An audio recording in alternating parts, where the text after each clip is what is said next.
Hello students. आप आज हम आपका नेक्स्ट टॉपिक करेंगे काइनेमेटिक्स का ही। उससे पहले एक छोटी सी इंफॉर्मेशन जो है, ये आपका सिलेबस में नहीं है फ़िलहाल, लेकिन ये बस एक बेसिक आपको नॉलेज के लिए जो है वो बता रही हूँ मैं, कि मोशन इन 1, 2 एंड 3 डायमेंशंस।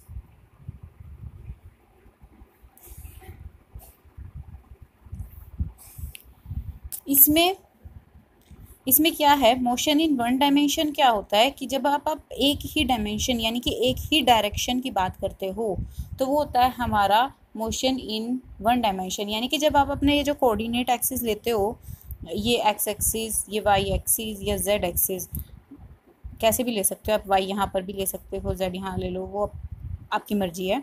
तो इन कोऑर्डिनेट्स में से अगर हम सिर्फ एक कोऑर्डिनेट के अलोंग ही हम मोशन की बात करेंगे, बाकी कोऑर्डिनेट्स इन्वॉल्व नहीं होंगे, तो होता है हमारा मोशन इन वन डायमेंशन।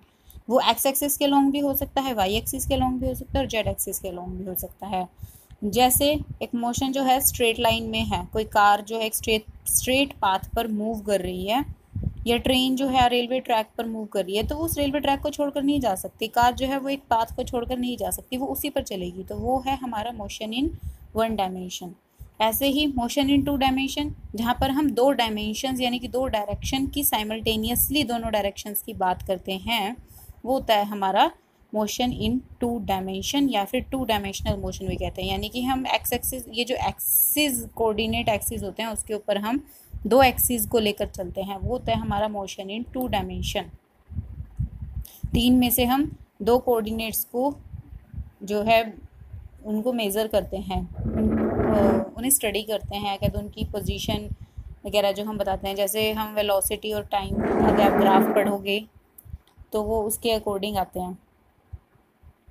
जैसे कोई भी इंसेक्ट है, वो आपके फ्लोर पे क्रॉल कर रहा है, आप फ्लोर पर बॉल डाल रहे हो, बॉल आगे पीछे दाएं बाएं कैसे भी जा सकती है, लेकिन वो ऊपर नीचे नहीं जा सकती। तो उसकी मोशन किस तरीके की होगी? फ्लोर पर जो बॉल है वो या तो यहाँ ऐसे जा सकती है, या फिर वो यहाँ ऐसे जा सकती है। वो दो कोऑर्डिनेट्स में ही जा सकती है। या कोई इंसेक्ट है, वो या तो यहाँ ऐसे जा सकता है, जो दीवार पर नहीं चढ़ सकता, कंडीशन है। दीवार पर भी चढ़ जाता है तो दीवार पर भी वो या तो दीवार पर ऐसे जाएगा या ऐसे जाएगा। तो वो हमारी motion in two dimensional motion हम उसको कहते हैं, 2D मोशन हम उसे बोलते हैं। ऐसे 3 डायमेंशनल मोशन क्या होती है?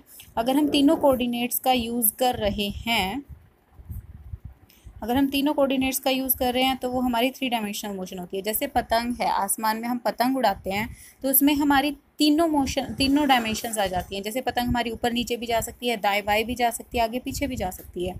तो वो हमारी 3 डायमेंशनल मोशन कहलाती है। तो ये होती हैं हमारी 3 types of motion, 1, 2 and 3 dimension. ये आपके सिलेबस में तो नहीं है फ़िलहाल, लेकिन ये बेसिक है, तो इसलिए नॉलेज के लिए आप याद रखना। आपका जो टॉपिक है वो है motion in a straight line, यानी कि जो वन डायमेंशनल मोशन है हम उसे स्टडी करेंगे। ठीक है,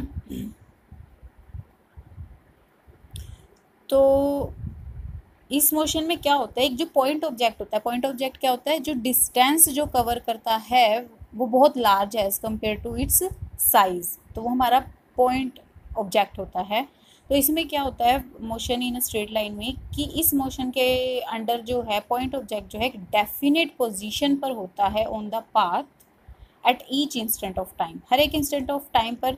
जैसे हम एक्स एक्सिस पर ड्रॉ कर देते हैं, 1 हो गया, 2 हो गया, 3 हो गया, 4 हो गया, तो हर एक इंस्टेंट ऑफ टाइम पर, एक टाइम पर वो यहाँ होगा, एक टाइम पर वो यहाँ होगा, यहाँ होगा, या इन बिटवीन कहीं और भी हो सकता है, लेकिन वो इसी पाथ के अलोंग होगा। हम ये नहीं कह सकते हमारे कि हम एक डेफिनेट पोजीशन उसकी बता सकते हैं, हमें पता है वो इस पाथ के अलोंग मूव कर रहा है, तो वो कहीं और नहीं जा सकता, इसीलिए वो एक डेफिनेट पोजीशन हम उसकी बता सकते हैं।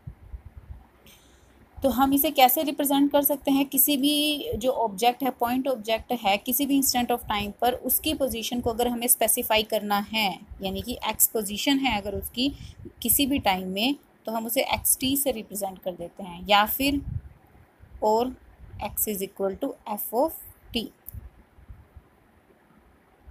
यानी कि एक्स या एफ जो है ये फंक्शन ऑफ टाइम है। यानी कि जैसे 1 मिनट में 1 किलोमीटर चला गया वो, कार में कोई जा रहा है 1 मिनट में 1 किलोमीटर का जो है उसने डिस्टेंस ट्रैवल कर लिया है, 2 मिनट में वो 2 किलोमीटर जाएगा, तो उसके अकॉर्डिंग जो है टाइम के अकॉर्डिंग वो आपकी पोजीशन चेंज होती रहती है। तो इसमें जो है कुछ कंसेप्ट हैं। सबसे पहले है origin, unit and sense of passage of time. तो इसमें क्या है, अगर हमें टाइम कितना इलैप्स हुआ है during the motion of an object, तो हम एक कोई भी कन्वीनियंट टाइम जो है हम एक लेकर चलते हैं कि अपनी सुविधा के अनुसार, अपनी सुविधा के अनुसार कोई भी समय हम लेकर चल सकते हैं, कोई भी टाइम जो है अपनी कन्वीनियंस के लिए ले सकते हैं। जैसे 1 मिनट, वन, हम मतलब जो यूनिट होती है इसमें मतलब है कि कोई भी यूनिट हम ले सकते हैं। सेकंड लेनी है, मिनट लेनी है, आवर लेनी है, डे लेनी है, ईयर लेनी है, अकॉर्डिंग कि आप किसकी मोशन को स्टडी कर रहे हो उसके अकॉर्डिंग आप अपना टाइम ले सकते हो। जैसे अगर आप कार की ले रहे हो, अगर डिस्टेंस ज़्यादा है तो पर आवर के हिसाब से लोगे। किसी को 1000 किलोमीटर जाना है तो 1 घंटे में कितने दूर जाएगा, 2 घंटे में कितनी दूर जाएगा, क्योंकि सेकंड में बहुत बड़ा हो जाएगा। ऐसे ही अगर आप सेलेस्टियल बॉडीज़ यानी कि जो हमारे आकाशीय ग्रहों के ले रहे हो, तो उसमें आप ईयरली लेते हो, जो आप पढ़ते हो ना एस्ट्रोनॉमिकल यूनिट्स लेते हो, और उसके अकॉर्डिंग उसकी मोशन को जो है स्टडी करते हो, तो वो अलग अलग आ जाते हैं। ओरिजिन जो है हम किसी भी मोशन का, या कह दो किसी भी ओरिजिन ऑफ टाइम जो हम लेकर चलते हैं, यानी कि जो टाइम स्टार्टिंग टाइम होता है वो हम हमेशा ज़ीरो साइन करते हैं, यानी कि जहाँ से हमने मेज़र करना स्टार्ट किया है किसी की भी चीज़ की मोशन को, वहाँ पर वो टाइम कितना मर्जी हो रहा हो, लेकिन आपको हमेशा ज़ीरो ही लेकर चलना है। इसका मतलब ये नहीं है कि मोशन यहाँ से स्टार्ट हो रही है, इसका मतलब ये है कि आपने उस मोशन को ऑब्जर्व वहाँ से करना शुरू किया है। आपकी अपनी ऑब्जर्वेशन, आपके अपने रेफरेंस है वो।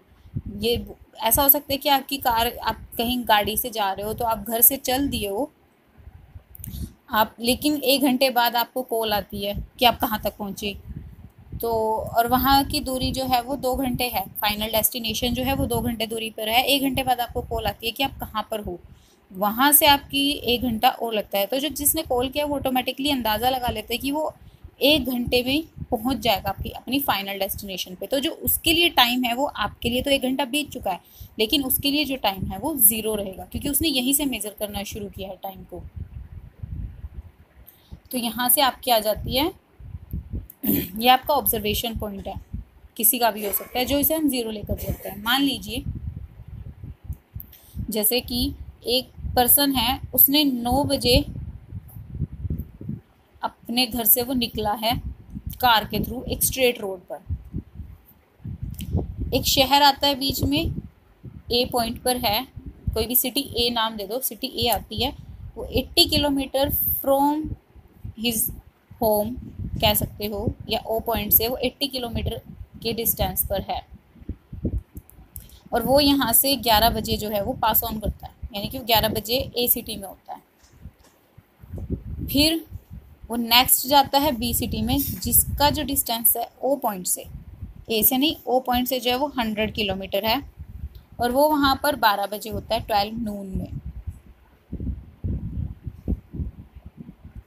ठीक है, एंड फाइनली वो अपने डेस्टिनेशन पर पहुँच जाता है, जो कि सी पॉइंट है, और जो हमारे ओरिजिन से 140 किलोमीटर दूर है।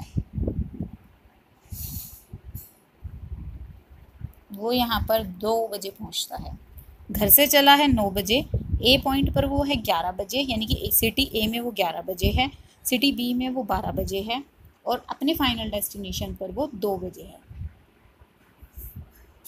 तो टोटल उसे कितना टाइम लगा है? 5 घंटे। 80 किलोमीटर, ए जो है वो सिटी के घर से 80 किलोमीटर की दूरी पर है, बी सिटी उसके घर से 100 किलोमीटर की दूरी पर है, और फाइनल डेस्टिनेशन उसकी 140 किलोमीटर के डिस्टेंस पर है। टोटल टाइम उसे लगा है 5 आवर्स। अगर हम ओरिजिन को यहाँ मानकर चलें कि बी पॉइंट से, अगर हम ओरिजिन जो है इंस्टेंट ऑफ टाइम अगर हम लेकर चलें कि किसी ने मेज़र ही बी पॉइंट से करना शुरू किया है, तो यहाँ से यहाँ तक उसे कितना टाइम लगा है? 2 घंटे, और ओ से बी तक कितना लगा है? 3 घंटे, और टोटल टाइम कितना लगा है उसको? 5 घंटे, तो बी से सी तक किसी ने मेज़र करना शुरू किया, उसके लिए तो वो सिर्फ 2 घंटे का टाइम ही होगा, यानी कि उसके लिए टी जो है वो 0 यहाँ पर होगा, और बी से सी तक जाने में उसे कितना टाइम लगेगा, 2 घंटे।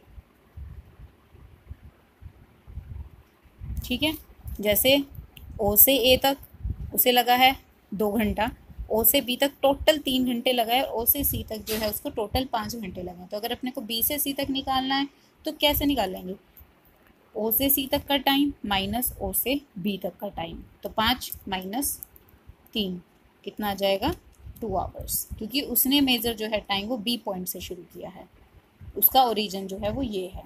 तो यहाँ से हमारे इस जो है टॉपिक से हमारे पास क्या डिस्कशन से हम क्या कंक्लूड कर सकते हैं इस डिस्कशन से, देखिए, from the above discussion we conclude the following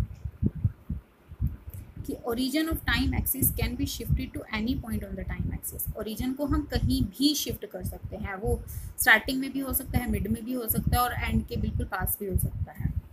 next, time measured after the origin of time axis, यानी कि जब हमने उससे मेजर करना स्टार्ट किया है, यानी कि जो हम टाइम राइट में लेते हैं किसी भी ओरिजिन के टाइम एक्सिस के, तो उसे हम पॉजिटिव लेते हैं। जैसे हम अपनी कोऑर्डिनेट एक्सिस के ऊपर करते हैं कि राइट साइड का पॉजिटिव लेते हैं और लेफ्ट साइड का नेगेटिव लेते हैं, तो ऐसे टाइम एक्सिस पर हम क्या करेंगे, राइट साइड का पॉजिटिव लेंगे हमारे ओरिजिन से, और लेफ्ट साइड का नेगेटिव। ओरिजिन शिफ्ट हो जाता है, उसके अकॉर्डिंग हम टाइम को मेजर कर लेते हैं। ऐसे ही the negative time coordinate of a point on time axis indicates that the object had reached that point at a time which was before the origin of the time axis, यानी कि negative time coordinate क्या बता रहा है कि origin तक पहुंचने में उसे कितना टाइम लगा है। जैसे कि इसी एग्जांपल में अगर हम बात करें तो ओ से बी, हमने बी अगर ओरिजिन लिया है तो इसके राइट साइड यानी कि 2 आवर्स जो है वो पॉजिटिव आएंगे, और पीछे के 3 आवर्स जो है वो नेगेटिव आएंगे। तो 3 घंटे, यानी कि हम एक आइडिया लगा सकते हैं कि उसे ओ से बी तक आने में, सिटी बी तक आने में उसको 3 घंटे लग रहा है। ठीक है, और लास्ट है the time interval between 2 points on time axis does not change due to the shift of the origin, यानी कि किन्हीं भी 2 जगह के बीच का जो टाइम इंटरवल है, अगर हम ओरिजिन को शिफ्ट भी कर देते हैं वो चेंज नहीं होगा। जितना टाइम आपको पहुंचने में लगेगा वो तो उतना ही लगेगा, आप मेजर चाहे कहीं से भी करना स्टार्ट करो, लेकिन टाइम तो जो पूरा ही लेगा चलने के लिए। आप कहीं जाते हो, कोई कहीं से मेजर करना शुरू करता है, वो तो उसके अकॉर्डिंग है, लेकिन आपको तो घर से अपनी फाइनल डेस्टिनेशन पर पहुंचने में उतना ही टाइम लगेगा, तो टाइम में कोई चेंज नहीं आता। जो टोटल टाइम होता है, एक तरह से कह सकते हैं टोटल टाइम में कोई चेंज नहीं आता। नेक्स्ट आपका टॉपिक है इसी में ही origin, unit and direction for position measurement. Same जैसे टाइम के लिए है वैसा ही पोजीशन के लिए भी होगा, यानी कि ओरिजिन ऑफ पोजीशन को जो है हम एक्स जो है वो 0 लेकर चलेंगे, जैसे हम टी 0 लेकर चले थे वैसे ही एक्स को भी 0 लेकर चलेंगे। पिछले एग्जाम्पल में जो 3 सिटीज़ जो है हमारी फाइनल डेस्टिनेशन के बीच में जो जगह थी, उसके बीच में क्या था, ओ से ए तक का डिस्टेंस था, बी तक का डिस्टेंस था, और फाइनल सी तक का डिस्टेंस था। ओ से ए कितना था, 80, ओ से बी कितना था, 100,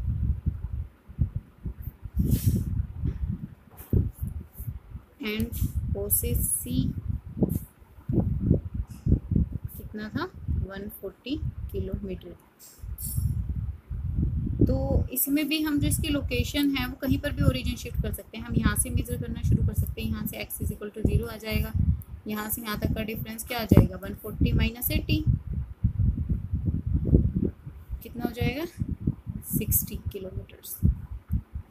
जैसे कोई बाहर निकला है कार से, तो उसने किसी का कोई कॉल करके पूछ लिया कि आप घर से कितनी दूर आ गए हो, तो वो कह दे मैं 80 किलोमीटर्स दूर आ गया हूँ, और वो फाइनल डेस्टिनेशन की जो सिटी है जहाँ पर भी जाना है वो 140 किलोमीटर दूर है, तो वो एक आइडिया लगा लेता है कि 60 किलोमीटर्स का जो है डिस्टेंस अभी रह गया है उसे वो ही तय करना है और उसे इतना टाइम लग जाएगा, तो उसे एक आइडिया हो जाता है। तो इससे पहले तो यानी कि हम इसका ओरिजिन भी कहीं भी शिफ्ट कर सकते हैं, यहाँ पर भी हो सकता है, यहाँ पर भी ले सकते हैं, इन बिटवीन भी कहीं पर भी ले सकते हैं। ये तो पर्टिकुलर मैंने पॉइंट्स बना दिए हैं, बट इन बिटवीन भी आप ले सकते हो। और इससे सेम ही बातें जो हैं वो फॉलो हो रही हैं जो हमने पिछले जो है बैक में टाइम के लिए थी, वही इसमें होती है कि जो ओरिजिन है उससे राइट साइड का हम पॉजिटिव लेते हैं और लेफ्ट साइड का हम नेगेटिव लेते हैं। और इसका ओरिजिन जो है हम कहीं पर भी शिफ्ट कर सकते हैं। और अगर हम वर्टिकल लाइन की बात करें, अगर हम पोजीशन को वर्टिकल लाइन में लेकर चल रहे हैं, ये हॉरिजॉन्टल नहीं वर्टिकल में लेकर चल रहे हैं, तो जो अपर पार्ट होगा वो पॉजिटिव होगा और जो लोअर पार्ट है वो आपका नेगेटिव होगा। और जो डिस्टेंस है दो पॉइंट्स के बीच का वो चेंज नहीं होगा, हम कुछ भी ओरिजिन रख लें। ओरिजिन का तो इससे कोई लेना देना नहीं है।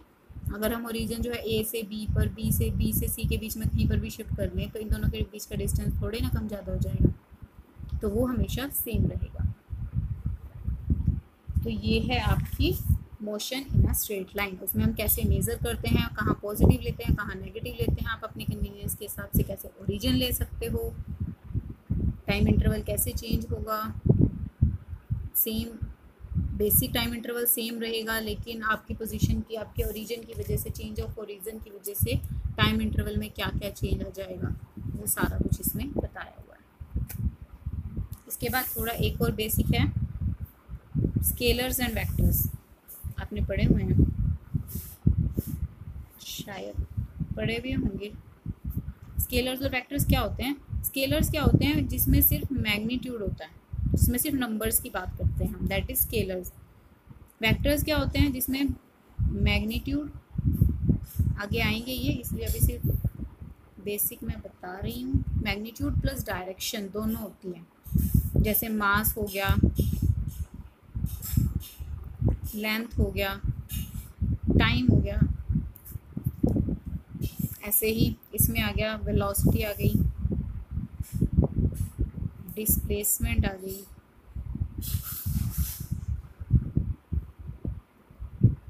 वेलोसिटी आ गई, फोर्स आ गई। तो यहाँ पर ये फर्क है इनमें। मैग्नीट्यूड इसमें मास है। अब हम किसी का मास बताते हैं, वेट बताते हैं, तो हम सीधा यही कहते हैं ना ये 40 kg का है, 50 kg का है, ये तो नहीं बताते किस डायरेक्शन में है। तो यहाँ पर सिर्फ मैग्नीट्यूड की बात हो रही है। लेंथ है, किसी चीज़ की लेंथ बतानी है तो वो तो दोनों साइड होती है लेंथ, किसी मर्जी साइड ले लो, तो उसमें भी कोई डायरेक्शन नहीं है। ऐसे ही टाइम है, टाइम आप 10 बजे, 11 बजे, 15 सेकंड, 20 सेकंड, 10 मिनट, 20 मिनट ऐसे ही बताते हो, डायरेक्शन की तो कोई बात नहीं होती वहाँ पर। तो हो गई हमारी स्केलर क्वांटिटीज। वेक्टर्स क्या होते हैं? जिसमें मैग्नीट्यूड प्लस डायरेक्शन होती है। जैसे डिस्प्लेसमेंट है कि इस जगह का, किन्हीं दो पॉइंट्स के बीच का डिफरेंस जो है, इनिशियल और फाइनल पोजीशन जो है हमें बतानी पड़ती है कि ये इनिशियल है, ये फाइनल है, यानी कि डायरेक्शन हमारी ये है।